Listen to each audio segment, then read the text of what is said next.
ምኒልክን የምበልጠው ትልቁ ሰው እኔ ነኝ የኢትዮጵያውያንን ጀግና የገደልኩት።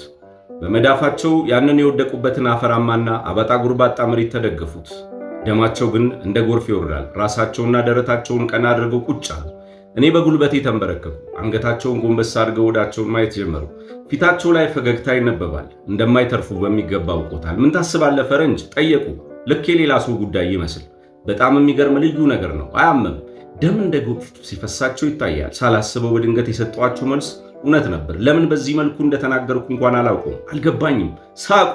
ራስ ሙሉጌታ ከእንግዲህ ለ3 ደቂቃ እንኳን አይቆዩም። በድጋሚ አውቄዋለሁ። ሆኖም ግን ሁለታችን ሞትን ተለማምደነው ቤተሰብ አድርገነዋል። በዚህ በጥቁሮች ምድር አንድ ህይወት ምንም ትርጉም የለውም።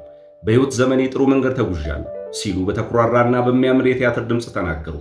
ከምንም የሆንኩትን ለመሆን ችያለሁ። አሁን መሞት እችላለሁ። ያለፈውን ጣፋጭ ትዝታቸውን ለማስታወስ ይመስላል በአንድ እጃቸው ሪዛቸውን ያሻሹት ጀመር። አዳምጥ ፈረንጅ በማለት ቀጠሉ። ሁሉም የአቢሲኒያውን ኃይለኛ ራስ መሆኔን ያውቃሉ። ሆኖም ግን ሰዎች ከሚገምቱት በላይ ኃይለኛና ብዙ ማድረግ እንደምችል በፍጹም አያውቁም። ሁሉም ምኒልክን ያከብራል። በኢትዮጵያ ታሪክ ውስጥ ትልቁ ሰው አድርገው ያዩታል። የማይሸነፍ ሰው አድርጎ ቆጥሮታል።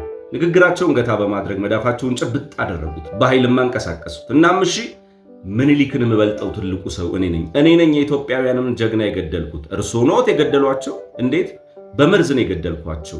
ራስ ሙሉጌታ በነገሩ መደነቅና መገረም ያስደስታቸው ይመስል ጨካኝና ኃይለኛ በሆነ አስተያየት ባይናቸው ቃኙ።